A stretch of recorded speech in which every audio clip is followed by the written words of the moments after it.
During a family dinner, I happily shared my pregnancy news with my mother-in-law. To my shock, she accused me of faking it to get my husband's $50 million. Then she threw me from the hotel terrace to prove to the family that my pregnancy was a scam.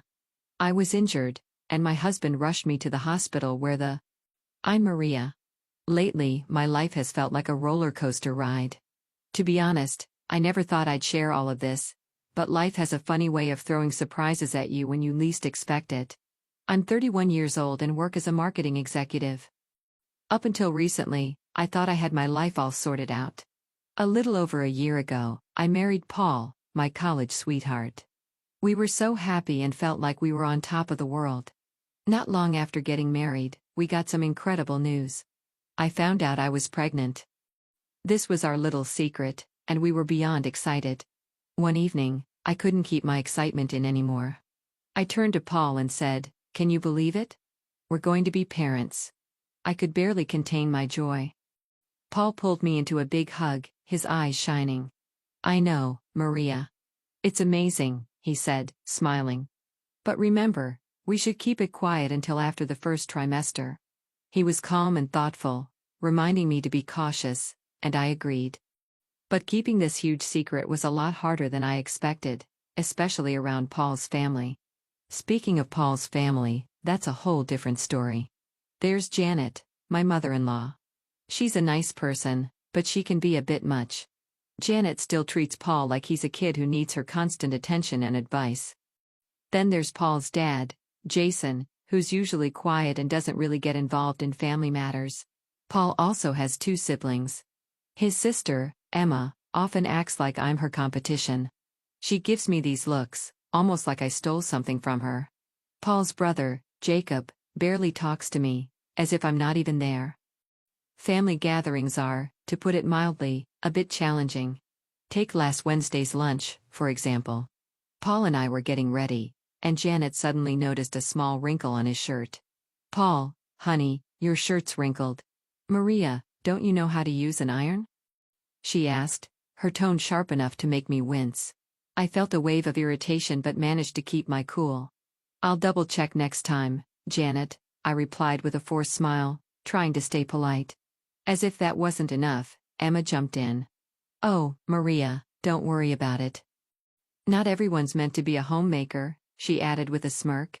I could feel my blood pressure rising, but I held back, refusing to let them see how much their comments bothered me. Later that evening, I called my best friend, Angela, to vent. If Janet makes one more snide comment about my housekeeping, I'm going to lose it. I groaned. Angela's laughter filled the phone. "Girl, you married Paul, not his mother. Just tell her to back off," she said, trying to lighten the mood. I wish it were that simple. I sighed. Paul hates conflict, and I don't want to make things worse. But sometimes, it's so hard to deal with this. Despite everything, I know I love Paul and want to make things work. But right now, I'm figuring out how to balance being a wife, future mom, and just myself, all while handling family dynamics that I never quite anticipated. I feel like I'm drowning under all the expectations everyone has for me. My friend Angela is always the voice of reason. She told me, "Maria, you need to stand up for yourself, especially now that you're having a baby." I knew she was right, of course, but the thought of speaking up made me feel sick. Although, to be honest, it could have also been the morning sickness. As the weeks went by, it became harder and harder to keep the pregnancy a secret. One night, Paul and I were lying in bed, and he looked at me with a mix of excitement and nerves. "Maria, I think it's time. Let's tell them about the baby at the family dinner next week," he said, his eyes searching mine. I hesitated. Part of me wanted to keep our happy news just between us, safe from Janet's constant judgment and Emma's jealousy. But I knew that we couldn't hide it forever. "Okay," I said, trying to sound confident. "Let's do it." But even as I said it, I couldn't shake the feeling that this announcement would change everything. Little did I know how right I was and just how wrong things would turn out. The day of the family dinner finally arrived, and I was a nervous wreck. I spent hours cooking, hoping to impress Janet, though I knew that was probably a dream. Sure enough, as soon as we sat down, Janet had something to say. "Maria, dear, The roast is a bit dry. Did you forget to baste it? She asked, her voice sugary but sharp. I forced a smile. I'll keep that in mind for next time, I said, swallowing my frustration. Then, as if that wasn't enough, she added, and that dress, is it new? It looks a bit tight, don't you think? Her eyes drifted down to my waist, and I felt my face heat up. Just then, Paul cleared his throat. Actually, Mom, we have some news, he said. My heart pounded as he glanced at me for support. Maria and I were having a baby. There was a brief silence, and then everyone reacted at once. Jason, Paul's dad, actually smiled, which was rare, and Jacob mumbled a congratulations. Emma, on the other hand, looked like she'd swallowed something sour, but Janet's reaction was the one that took my breath away. Are you sure, Paul? How do you know she's not making it up? Janet said, her tone, I see. I couldn't believe what I was hearing. Excuse me? I managed to say, my voice shaking. It's just convenient timing, isn't it? Janet continued, right as Paul's career is taking off. Paul looked genuinely confused. What are you talking about, Mom? Emma jumped in eagerly. Remember when Maria was so adamant about birth control? Funny how that changed, she said with a smug look. I felt their accusations crush me, and I couldn't hold back anymore. That was over a year ago. I protested. We decided together that we were ready for a family, but the happy moment was gone. Paul looked uncertain, doubt creeping into his expression. Janet suddenly stood up, her chair scraping loudly. If you're really pregnant, prove it. Her words hung in the air, cutting through what was supposed to be a joyful announcement. I never imagined that sharing this news would turn into a test, a situation where I had to prove my happiness and my truth. I was left standing there, feeling more alone than ever. I repeated Janet's words, my voice trembling with shock and anger. You want me to prove I'm pregnant? You want me to take a test right here? Janet narrowed her eyes. Don't be crude, Maria. A proper blood test would be fine, she replied coldly. I turned to Paul, hoping he'd step in, defend me, and tell his mother to stop. But instead, he looked torn, glancing back and forth between Janet and me. After a long pause, he said softly, maybe it's not such a bad idea, Maria. Just to settle everyone's doubts. My heart dropped. How could he even consider this? How could he take their side instead of mine? This is crazy. I'm leaving, I said, feeling a mix of frustration and sadness. I turned to go, but before I could make it to the door, Janet stepped in front of me, blocking my way. If you walk out that door, we'll all know you're lying, she said, her voice sharp and accusing. Get out of my way, Janet, I said, my voice rising. But suddenly, everything changed. It all happened so quickly, yet in slow motion. Janet's hand shot out, pushing me backward. I stumbled, desperately trying to catch my balance. I saw Jacob reaching out to grab my arm, but he was too late. I tumbled down the stairs, my world spinning before everything went dark. When I opened my eyes, tears rolled down my face as I replayed what had just happened. Janet's cold expression, Emma's smug face, Paul's hesitation, and Jacob's failed attempt to catch me, all of it swirled in my mind, filling me with a sense of betrayal I'd never felt before. As the ambulance rushed to the hospital, one question filled my mind, was my baby okay? And even if everything was fine, could I ever trust my husband or his family again? When the ambulance reached the hospital, I was taken straight to the emergency room. Doctors and nurses were all around me, speaking quickly in medical terms I couldn't understand. But the only thing I cared about was whether my baby was safe. I felt terrified and helpless, hoping for good news. Hours later, I woke up to the steady beeping of hospital monitors. I saw a doctor standing beside my bed, and he smiled gently. Mrs. Thompson, you're awake.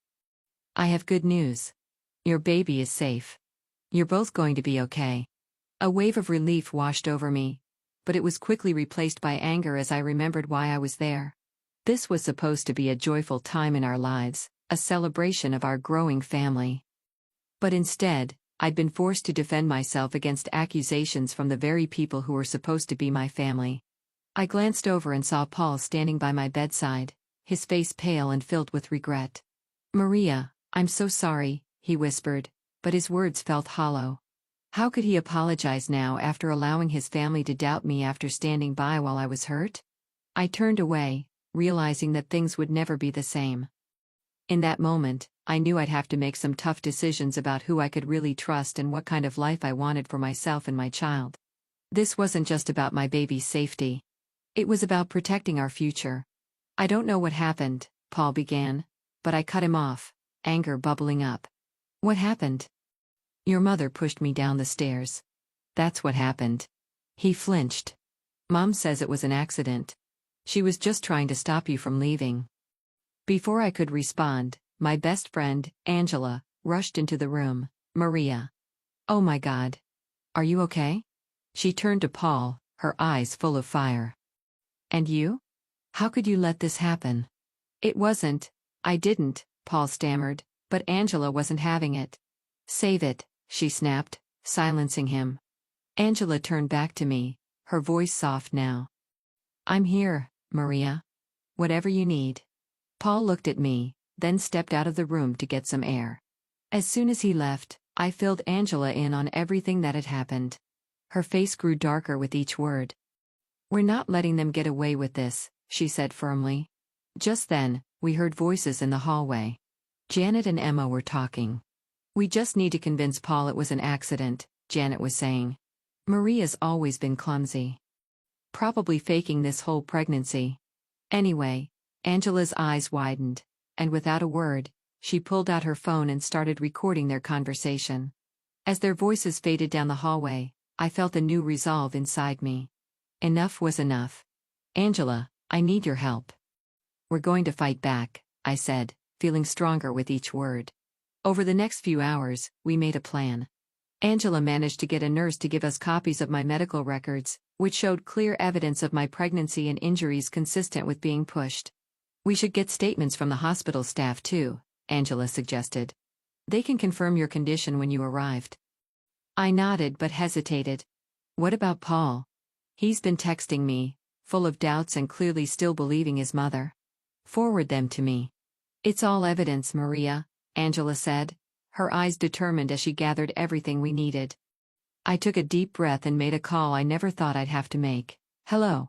Is this the office of Carol Baker? I need to speak with her about a domestic abuse case. Meanwhile, Angela returned, looking triumphant. Got it all. Medical records, staff statements, and that lovely recording of Janet and Emma plotting. I took a deep breath, feeling the weight of everything settling around me. Angela, I've made a decision. I'm leaving Paul. Her eyes softened, filled with both understanding and sadness. Are you sure? I have to. For my baby's sake and my own, I replied firmly. Just then, Paul walked back into the room, looking conflicted. Maria, can we talk? Mom wants to come and apologize, he said, looking at me with pleading eyes. No, Paul. We can't, I said, cutting him off. And she can't. I'm done. His face fell, clearly not expecting this. What do you mean? I mean I'm leaving, I said, my voice steady. I watched the shock spread across his face, but I didn't feel any doubt. I had to protect myself and my baby, and that meant leaving behind anyone who didn't have my back. I can't be part of this family anymore, Paul. It's not safe for me or our child, I said, my voice firm but filled with sadness. Maria, please. We can work this out, Paul pleaded, looking desperate. Angela stepped in, her voice steady and strong. She said her piece, Paul. Respect that. Paul looked at both of us, stunned, then slowly left the room, looking like he'd been hit by a wave. As the door closed behind him, I felt a mix of emotions, sadness for the life I had imagined, but also relief. I knew this wouldn't be easy, but for the first time in days, I felt a flicker of hope. I turned to Angela, taking a deep breath. What now? She gave me a determined smile. Now, we get you somewhere safe. Then, we make sure they face the consequences. Months went by, and life changed. I was now 8 months pregnant, waddling around Angela's apartment with a belly that was impossible to hide. Every day, my baby bump reminded me of why I was fighting so hard for a future free from the pain and distrust I had endured. Ready for court today? Angela asked, handing me a glass of water. I took it, my hand a little shaky. "As ready as I'll ever be," I said with a nervous smile. When we arrived at the courtroom, it was packed. Across the room, I saw Paul and his family. Janet sat there, looking as smug as ever, but I knew that wouldn't last. My lawyer, Carol, was sharp and prepared. She began presenting our case piece by piece, my medical records, testimonies from hospital staff, and finally, the recorded audio of Janet and Emma planning to cover up their actions. "Your Honor, we'd like to present audio evidence of the defendants discussing their attempts to hide their actions," Carol announced. As Janet and Emma's voices played for the court, I saw the color drain from their faces. Paul looked like he'd been slapped, his expression filled with shock and horror. Then, the judge turned to Janet. "Mrs. Thompson, you pushed your daughter-in-law down a flight of stairs, endangering her life and the life of her unborn child. How do you plead?" Janet stammered, her usual composure cracking. "It was an accident. I never meant save it for your lawyer, Mrs. Thompson. You're facing charges of assault and endangering an unborn child." During a break, Paul approached me. He looked exhausted and defeated. "Maria, I had no idea. I'm so sorry. Can we please talk?" For a moment, I felt a hint of pity, maybe even a small flicker of regret. But then I remembered those long, painful days in the hospital, how he had doubted me, how he had chosen his mother over me and our child. I shook my head. "No, Paul. Your apology means nothing now. You chose your mother over us. There's no coming back from that." His face crumpled, but I held firm. I had a future to protect. Later, the judge's gavel came down with a loud bang. In the matter of Thompson versus Thompson, this court rules in favor of the plaintiff. Mrs. Maria Thompson is granted a divorce, full custody of the unborn child, and a settlement of $700,000 for emotional damages and medical expenses. Hearing those words, I felt a wave of relief wash over me. This chapter was finally over. I had fought for myself, for my child, and for a new beginning. I didn't look back at Paul or his family as I left the courtroom. My focus was now on the future, one where I could finally feel safe and start anew. I let out a breath. I hadn't realized I was holding. It was finally over. We had won. 4 years later, I'm busy blowing up balloons for my daughter Michelle's second birthday. My little fighter, born against all odds, now happily toddles around, babbling and laughing. Angela walks in, her arms full of presents, smiling wide. "Where's the birthday girl?" "Auntie Angela's got goodies," she says with a big grin. I watch Michelle squeal with joy, her eyes lighting up, and I can't help but feel a deep sense of gratitude for how far we've come. So much has changed in my life. I'm running my own marketing business now, using my experiences to help others who have been through hard times tell their own stories. My goal is to give people a voice, to turn pain into purpose. Janet is no longer in our lives. She's serving her sentence. Turns out pushing a pregnant woman down the stairs is something the justice system takes very seriously. I don't think about her much anymore. She's part of the past, a chapter I've left behind. More friends start arriving, filling my home with warmth and laughter. These are my people now, the family I've chosen. Together, we laugh, eat, and celebrate Michelle's special day. I feel surrounded by love, and I realize that this is what family is supposed to feel like: supportive, joyful, and safe. As the party winds down, I carry a sleepy Michelle to her bed and tuck her in, whispering softly, "Happy birthday, my brave girl. The world is yours, and it's mine too." I kiss her on the forehead, feeling a peace I haven't felt in a long time. This life, this new beginning, is one that I fought hard for. It's a life that is safe and happy, one I'm determined to protect. Whatever challenges come next, I know Michelle, and I can handle them together. After everything we've been through, I have no doubt we're ready. Reflecting on my journey, I'm left with one question. If you were in my shoes, would you have given Paul a second chance? Was I too harsh in rejecting his apology? Or was it the right choice to protect myself and my daughter from possible future harm? There's no easy answer, and everyone's story is different, but I'd love to know what you would have done in my situation. If you're facing a tough decision or know someone who is, sharing your perspective might help. Please leave your thoughts in the comments below. Your experiences and opinions could really make a difference for someone going through something similar. If this story resonated with you, please give this video a like. It helps more people find these stories and learn from the experiences shared here. And, if you want to hear more stories like this, don't forget to subscribe. Your support means everything as we continue to share these important journeys. Thank you for being here, for listening, and for helping build a community where we can all learn, heal, and grow together.